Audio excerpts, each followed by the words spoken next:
এমনকি সেতুর সাথে আমাদের রেল সেতুটাও একই সাথে হয়ে গেছে। আমি সেই জন্য চেয়েছিলাম যে আমি নির্মাণের সাথে সংশ্লিষ্ট বা আমাদের দুই পারের মানুষ যারা তাদের নিজেদের জমিদান করেছেন এবং যারা দিন রাত অক্লান্ত পরিশ্রম করেছেন, তাদেরকে একটু আন্তরিক ধন্যবাদ জানাতে, সেই জন্যই আজকের এই আয়োজন। সকলের প্রতি কৃতজ্ঞতা এবং ধন্যবাদ জানানোর অনুষ্ঠানই এটা, আমি সেটুকু বলতে পারি। আমাদের মহান নেতা জাতির পিতা বঙ্গবন্ধু শেখ মুজিব আমাদের স্বাধীনতা দিয়েছেন। তিনি আমাদের শিখিয়েছেন মাথা উঁচু করে চলতে। তিনি আমাদেরকে মুক্তিযুদ্ধের চেতনায় উদ্বুদ্ধ করেছিলেন, স্বাধীনতার চেতনায় প্রেরণা দিয়েছিলেন, শক্তি দিয়েছিলেন, সাহস দিয়েছিলেন। বাঙালি জাতি বিশ্বসভায় মর্যাদা নিয়ে চলবে, মাথা উঁচু করে চলবে, এটাই ছিল জাতির পিতা আকাঙ্ক্ষা। তো তার নেতৃত্বে আমরা স্বাধীনতা অর্জন করেছি।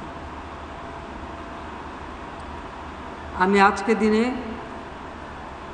আমাদের মহান নেতা, সর্বকালের সর্বশ্রেষ্ঠ বাঙালি জাতির পিতা বঙ্গবন্ধু শেখ মুজিবুর রহমানের প্রতি শ্রদ্ধা জানাচ্ছি। শ্রদ্ধা জানাই ৩০ লক্ষ শহীদের প্রতি, ২ লক্ষ মা বোনের প্রতি।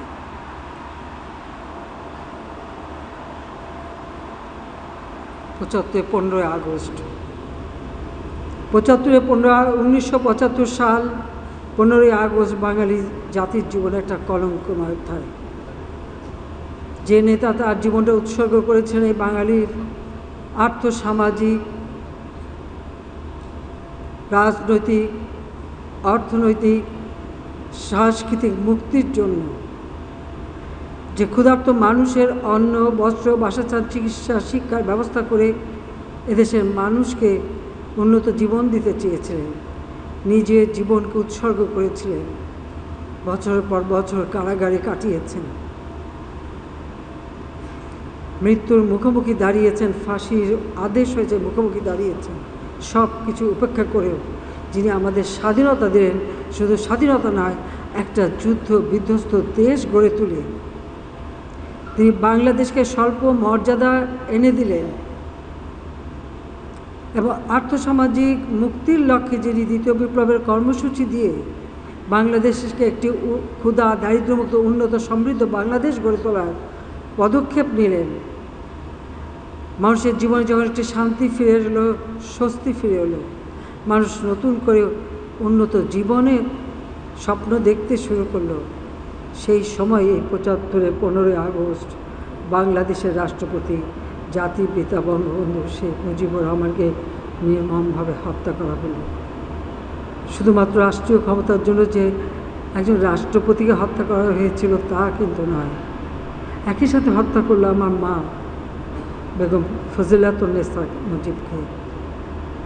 আমার ছোট 3 ভাই, মুক্তিযোদ্ধা ক্যাপ্টেন শেখ কামাল, মুক্তিযোদ্ধা লেফটেন্যান্ট শেখ জামাল এবং আমার ছোট্ট ভাইটি যার বয়স মাত্র 10 বছরের ছিল, শেখ রাসেল, তাকেও ঘাতকের দল রেহাই দেয়নি। কামাল জামানের অপহৃত বধূ, তাদেরকে হত্যা করল। আমার একমাত্র চাচা শেখ আবু নাসের, মুক্তিযোদ্ধা, শেখ ফজলুল হক মনি, তিনিও একজন মুক্তিযোদ্ধা এবং তার অন্তঃসত্ত্বা স্ত্রী আর্যমণি, আব্দুর রাব সানিবাদ, মুক্তিযোদ্ধা, সংগঠক এবং তার 10 বছরের ছেলে আরিফ, 13 বছরের মেয়ে, 4 বছরের নাতি সুকান্ত সহ সেই পরিবারের সদস্যদের হত্যা করল। রাষ্ট্রপতি, military secretary brigadier Jamil Uddin এবং পুলিশ অফিসার সিদ্দিকুর রহমান, তাদেরকেও নির্মমভাবে হত্যা করল। আর একই সাথে এর পরপরই 3রা নভেম্বর ঢাকা কেন্দ্রীয় কারাগারে জাতীয় 4 নেতাকে নির্মমভাবে হত্যা করা হল। আমি তাদের সকলের আত্মার মাগফিরাত কামনা করি, তাদের আজকে শ্রদ্ধার সাথে স্মরণ করি। এই হত্যাকাণ্ডের পর বাংলাদেশ কিন্তু এগোতে পারেনি, বরং অকাতরে জীবন দিয়েছে হাজার হাজার সেনাবাহিনীর সৈনিক, অফিসার এবং মুক্তিযোদ্ধারা। বাংলাদেশ আওয়ামী লীগের অগণিত নেতা কর্মীর উপর চলেছে অকথ্য অত্যাচার, নির্যাতন এবং তাদের হত্যা করা হয়েছে। ছাত্রলীগ, যুবলীগের অনেক নেতা কর্মী লাশ গুম করা হয়েছে। বিমান বাহিনীর অফিসারদের এবং অনেক কর্মচারীদের হত্যা করেছে, তাদেরও লাশ এখনও স্বজনরা কেঁদে ফেরে, লাশ গুম হয়ে গেছে, খুঁজে পায় না।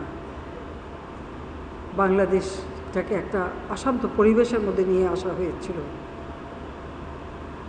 কিন্তু বাংলাদেশ এগোতে পারেনি। সেই দরিদ্র আরও দরিদ্র হয়েছে। দেশের মানুষ পেটে ভাত নেই, পরনে ছিন্ন কাপড়, বিদেশ থেকে পুরনো কাপড় এনে পরানো হয়, রোগী চিকিৎসা নেই, শিক্ষা নেই, যোগাযোগের কোনো উন্নতি নেই। এই অবস্থাই তো ছিল। সেই বাংলাদেশের পরিবর্তন আনা, সেই বাংলাদেশকে সারা বিশ্বের কাছে মাথা তুলে দাঁড়াবার সুযোগ করে দেওয়া, এটাই তো আমাদের একমাত্র লক্ষ্য ছিল। যখন ক্ষমতায় ছিলাম না, বিদেশে গেছি, বাংলাদেশ নামটা শুনলে জিজ্ঞেস করতো এটা কি ভারতের কোনো অংশ? জিজ্ঞেস করতো এই দেশে তো শুধু ঘূর্ণিঝড়, জলোচ্ছ্বাস, বন্যা, দুর্ভিক্ষ লেগে থাকে। ভিক্ষুকের জাতি, মিসকিন হিসেবে আমাদেরকে হিসাব করা হতো, যেটা আমাদের জন্য অত্যন্ত কষ্টের, ব্যথার ছিল। যে লাখো শহীদের রক্তের বিনিময়ে আমরা পেয়েছি স্বাধীনতা, আর সেই স্বাধীন জাতি হিসেবে আমাদের মর্যাদা থাকবে না, আমরা মাথা তুলে কথা বলতে পারবো না, আমরা আত্মমর্যাদাবোধ আমাদের থাকবে না। এটা কী ধরনের বাংলাদেশ? বাবা মা ভাই সব হারালাম, আমরা 2 বোন বিদেশে, আসতে পারিনি, তখন আমাদের আসতে দেওয়া হয়নি, রিফিউজি হিসেবেই বিদেশে কাটাতে হয়েছিল। নিজেদের নামটাও ব্যবহার করতে পারিনি, নিরাপত্তার কারণে নাম ব্যবহার করতে দেয়নি। এরপর 81 সালে আওয়ামী লীগ যখন আমাকে আমার বর্তমানে সভাপতি নির্বাচিত করে, আমার ছোট শিশু সন্তান, 8 বছরের মেয়ে, 10 বছরের ছেলে, মাতৃস্নেহ বঞ্চিত করেই আমি ফিরে আসি বাংলার মাটিতে। আমি কোথায় ফিরে এসেছিলাম? আমি এমন একটা দেশে ফিরে আসলাম, একটা নাগরিক হিসাবে বাবা মা ভাইয়ের হত্যার বিচার চাইতে পারবো না, হত্যার আমি মামলা করতে পারবো না। কেন? ইনডেমনিটি অর্ডিন্যান্স জারি করে খুনিদেরকে বিচারের হাত থেকে মুক্ত রাখা হয়েছে এবং বিভিন্ন দূতাবাসের চাকরি দিয়ে পুরস্কৃত করা হয়েছে এবং ক্ষমতায় বসানো হয়েছে। যুদ্ধ অপরাধী যাদের বিচার জাতিপিতা করেছিলেন, যারা সারা বাংলাদেশকে জ্বালিয়ে পুড়ে ছারখার করেছিল, হাজার হাজার মা বোনদেরকে ক্যাম্পে ধরে নিয়ে যাদের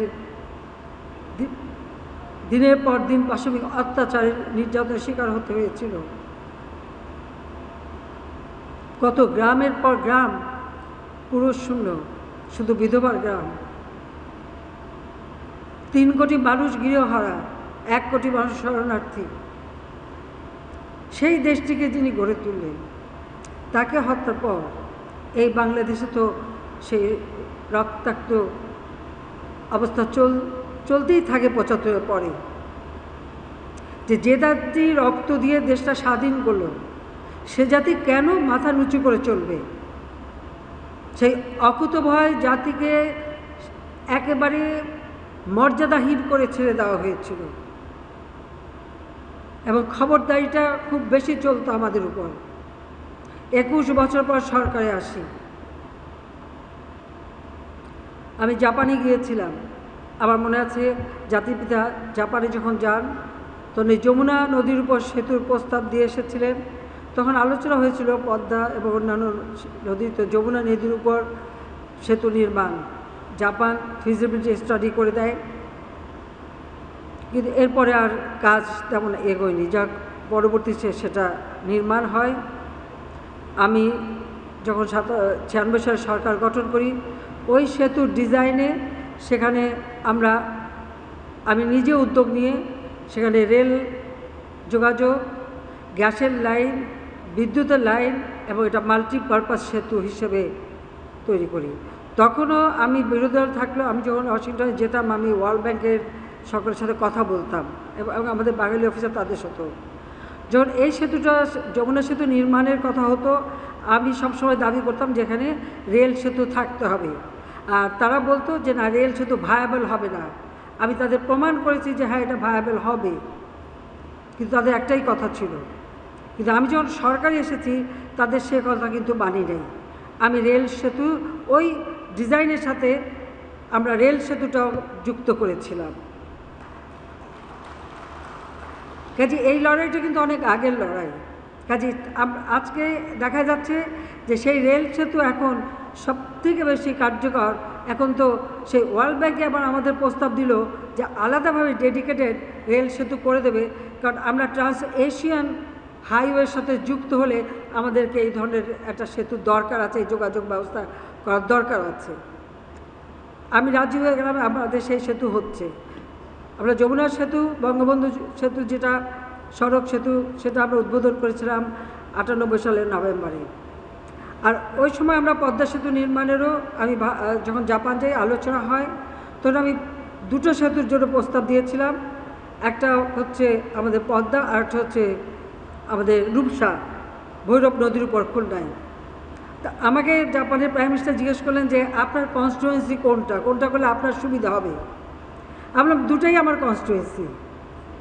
পদ্মা সেতু করলে আমি আমার কনস্টিটুয়েন্সিতে যেতে পারবো, আর রূপসা সেতু করলে আমি যেতে পারবো, কারণ সারা বাংলাদেশে আমার কনস্টিটুয়েন্সি, আমি কেন ভাগ করতে যাব। যা হোক, আমি জানতাম যে রূপসা সেতু,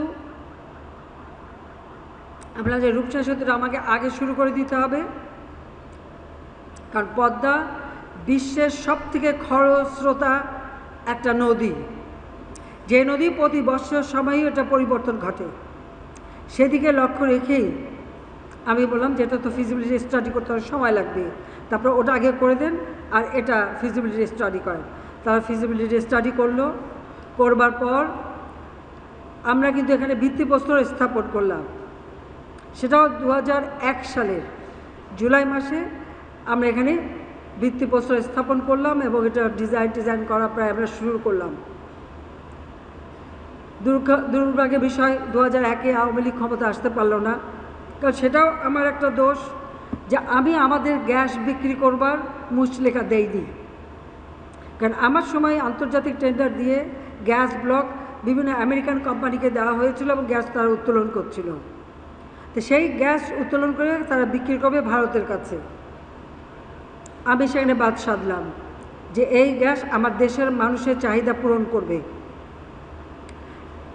আমার 50 বছরের উদ্বৃত্ত থাকবে, রিজার্ভ থাকবে, তারপর আমি গ্যাস বিক্রি করব।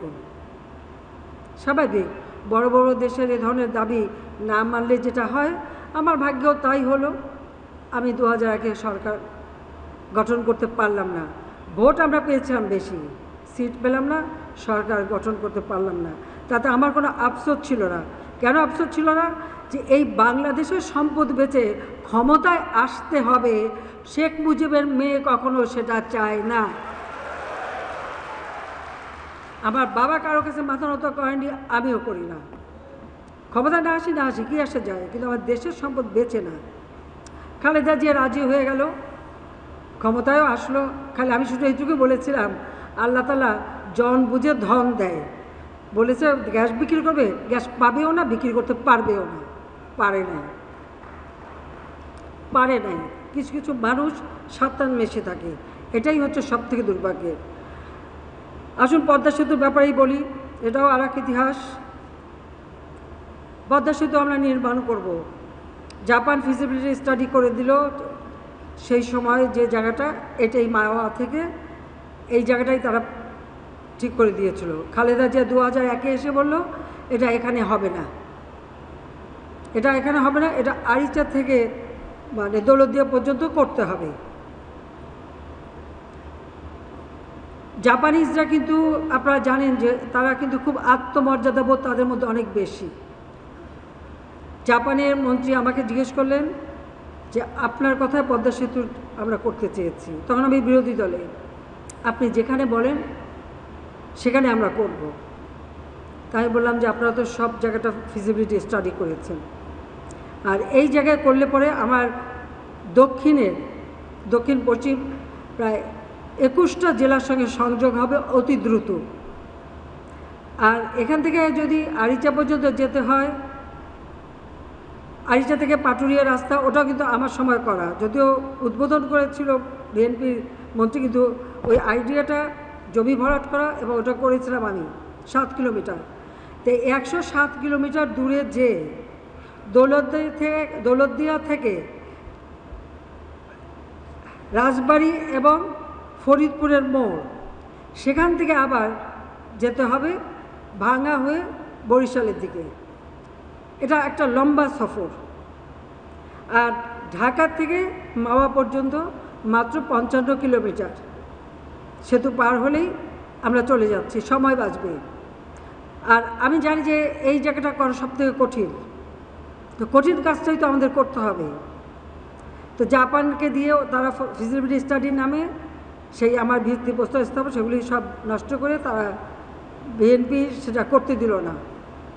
আমরা আসলাম সরকারে এসেই 2009 সালে সরকার গঠন করার পরেই বললাম এই জায়গায় পদ্মা সেতুর বিশেষ করে সবার আগে প্রয়োজন হচ্ছে ডিজাইন, নকশা, এটা তৈরি করতে হবে। আমার কাছে নকশা দিল, আমার আইডিয়া ছিল যে একই সাথে রেল লাইন এবং সড়ক, দোতলা সেতু করব। খুবই কঠিন কাজ এই নদীতে এই সেতু করা, কারণ একই সাথে যদি সব গাড়ি এবং রেলগাড়ি, মানুষসহ মালামাল সহ একসাথে যদি দাঁড়ায়, তাহলে সেই ওজনটা নিতে পারবে এই ধরনের সেতু, যা ভূমিকম্প অথবা কোনোরকম যদি জাহাজ ধাক্কা লাগে বা কোনোরকম কিছু হয়, সেটার থেকে যেন শক্তভাবে গড়ে ওঠে। এটা একটা কঠিন কাজ, কিন্তু করলে তো যেটা কঠিন আর সেটাই তো করতে হবে, সহজটা কেন করব? আমি এই ডিজাইনটাই পছন্দ করলাম। আমরা ভিত্তিপ্রস্তর স্থাপন করলাম, তখন সকলেই এগিয়ে আসলো, ওয়ার্ল্ড ব্যাংক, এডিবি বা জাইকা সমস্ত অনেক দাতা সংস্থা আসলো। আমরা চেয়েছিলাম যে এডিবি এটার লিডিং রোলে থাকুক, ওয়ার্ল্ড ব্যাংক আরও বেশি টাকা দেবে বলে চলে আসলো। এর মধ্যে যে ঘটনা ঘটলো সেটা আরও দুঃখজনক। একটা পদ, সে পদটা হচ্ছে একটা ব্যাংকের এমডির পদ। এই পদটা নিয়ে যত জটিলতা, যত সমস্যা। এখন একটা ব্যাংকে যদি আইন থাকে যে একজন 20 বছর পর্যন্ত থাকতে পারবে, ইতিমধ্যে তার বয়স 70 হয়ে যাচ্ছে, অতিরিক্ত সময় থেকে ফেলেছে, তাহলে সে সেখানে এমডি থাকে কি করে? আর একজন দামি দামি একেবারে নোবেল লরেট, সে ওই সামান্য একটা এমডির পদের জন্য লালায়িত কেন? এই প্রশ্নের উত্তর কখনো পেলাম না, যে একটা এমডি পদের জন্য লালায়িত। যে বড় দেশ তাকে প্রমোট করে, সেই দেশের অ্যাম্বাসেডর আমার অফিসে আসে, আমার অফিসারদেরকে ধমকায়, বলে যে এই সেতু এমডির পদ না থাকলে এই টাকা বন্ধ হয়ে যাবে। এমডির পদের জন্য আমার কাছে তদবির করতে হিলারি ক্লিন্টন ফোন করলেন, 20 মিনিট ধরে ফোন ছাড়ে না, একবার না দুইবার। শেরি ব্লেয়ার তিনি ফোন করলেন, ফ্রান্সের প্রেসিডেন্টের প্রতিনিধি আসলো, পৃথিবীর অনেকেই আসলো।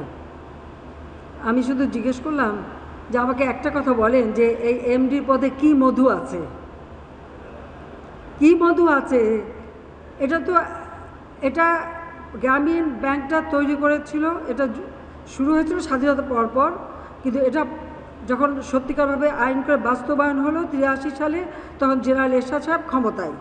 তা আমরা বলতে পারি এটা এরশাদ সাহেব এই ব্যাংকটা তৈরি করলো। তৈরি করার পরে একজন এমডির পদ কাকে দেবেন সে খোঁজ করলো। ওখানে মোজাম্মেল সাহেব ছিলেন একজন, আমি চিনি তাকে। উনি বললেন যে চট্টগ্রাম বিশ্ববিদ্যালয়ের একজন প্রফেসর আছে, তাকে দেওয়া যায়। তো সেই প্রফেসরকে এনে এখানে এমডির পদে বসানো হলো। আর সেই প্রফেসর এমডির পদে বসে, আর ওই এমডির পদে চেয়ারে এমনই গ্লু যে উনি এমনই আটকে গেলেন, ওখান থেকে নড়তে চান না। যে আইন দিয়ে করা হয়েছিল সেই আইনে ছিল মাত্র যে 60 বছর পর্যন্ত থাকতে পারবে, তার বয়স তখন 70 পার হয়ে গেছে, 60। তখন বাংলাদেশ ব্যাংক স্বাভাবিক এ ধরনের যাদের ওভারডিউ হয়ে যায় বলে, তাকে আমাদের তরফ থেকে আমাদের মাননীয় অর্থমন্ত্রী মুহিত সাহেব এবং আবার পররাষ্ট্র বিষয়ক উপদেষ্টা গওহর রিজভী সাহেব সেই এমডি সাহেবের কাছে যে বললেন যে আপনি আর এমডি থাকবেন কেন, আপনি বরং এখানে উপদেষ্টা এমিরেটাস হিসেবে থাকেন। তাতেও তিনি রাজি না, তিনি মামলা করলেন সরকারের বিরুদ্ধে। অর্থমন্ত্রী, বাংলাদেশ ব্যাংক, সরকারের বিরুদ্ধে দুইটা মামলা করলেন। তো মামলা শুনলে সবাই ঘাবড়ে যায়।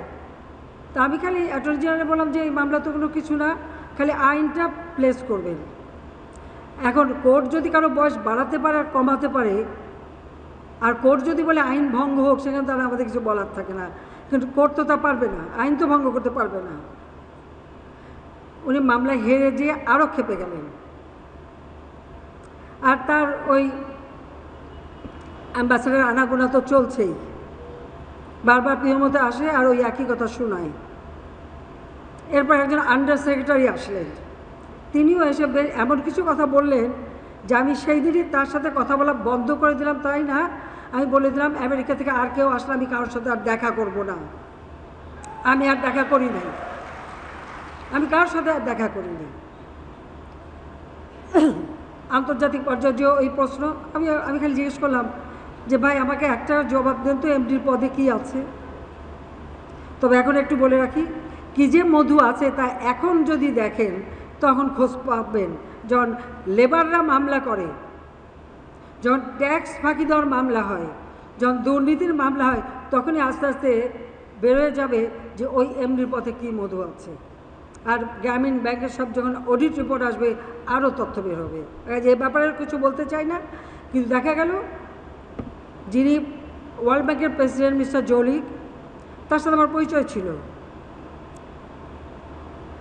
তিনি যেদিন চলে যাবেন, এটা কোনো বোর্ডে পাস হয়নি, কিন্তু যাবার ঠিক যেদিন যাবে সেই দিনই সে পদ্মা সেতু টাকাটা বন্ধ করে দিল। এবং এর জন্য হিলারি ক্লিন্টনেরই নাকি নির্দেশ ছিল যেটা বন্ধ করে দিতে হবে। কেন এমনি পদে থাকতে পারলো না? টাকা বন্ধ করার সাথে সাথে আবার অন্য অন্য যারা দাতা সংস্থা একে একে দেখি সবাই বন্ধ করে দিল। আমি বিশ্বের অনেক নেতাদের সাথে কথা বলেছিলাম, তো সকলেরই ধারণা যে ওয়ার্ল্ড ব্যাংক ছাড়া বোধহয় এই ধরনের সেতু করা যাবে না। তবে যে কেন যাবে না? না, ওয়ার্ল্ড ব্যাংক না থাকলে পারা যাবে না। আমরা পারা যাবে না কেন? আমরা নিজে করতে পারবো না কেন? আমি যখন চোগামে গেলাম, আমাদের এই সাউথ ইস্ট এশিয়ান অনেক নেতাদের সাথে কথা হলো। একমাত্র মালয়েশিয়ার প্রেসিডেন্ট ডক্টর রাজ্জাক বললেন যে ঠিক আছে, আপনার সেতুটা আমি করে দেবো। আমি তাদের সাথে আলোচনা করলাম। জাপান যাওয়ার পথে মালয়েশিয়া এয়ারপোর্টে বসেও তার উপদেষ্টার সাথে কথা হলো। তারা মোটামুটি একটা প্ল্যান আমাদের দেখালেন, কিন্তু মুশকিল হয়ে গেল আমার দেশের ভিতরে। আমার সাথে তো কেউ নাই, কেউ বলতেছে না যে ওয়ার্ল্ড ব্যাংক ছাড়া আমরা করতে পারবো। হ্যাঁ আছে, আমার জনগণ আছে, বাংলাদেশের মানুষ আছে। শুধু বাংলাদেশের মানুষ আছে, আমাদের দেশের যারা এখন বুদ্ধিজীবী, জ্ঞানী, গুণী, প্রত্যেকেই বলে এটা করা সম্ভব না। আমি বলছি আমরা করব। বলে টাকা কোত্থেকে আসবে? আমরা 17 কোটি মানুষ, টাকা এসে যাবে। আমরা তাই একদিনে সব টাকা খরচ করব না, যে টাকাই লাগুক আমরা আস্তে আস্তে করব, কিন্তু আমরা করব এবং আমি নিজের টাকায় করব। আমাকে আমাদের মাননীয় অর্থমন্ত্রী, প্রয়াত অর্থমন্ত্রী এসে বললেন, তারপরে তাদের অনেক শর্ত, বলল দুর্নীতির ষড়যন্ত্র হয়েছে। আমি বলে আমাকে প্রমাণ দেখান। এই প্রমাণ আর দেখাতে পারে না। তাদের একজন ওয়ার্ল্ড ব্যাংকের ভাইস প্রেসিডেন্ট যিনি এই অঞ্চল দেখেন, তিনি আসলেন, সাথে তাদের ইন্টিগ্রিটি অফিসার একটা ব্যাগ নিয়ে আসছে। তিনি বসে আছেন, ওই ব্যাগের হাত থেকে ছাড়ে না। তা আমি বললাম যে আপনারা বলছেন দুর্নীতি, তো দুর্নীতির কথা আমাকে দেখান, আমাকে প্রমাণ দেন। আমি তো কাগজ চাই, প্রমাণ চাই। না, প্রমাণ আছে, আপনারা বের করেন।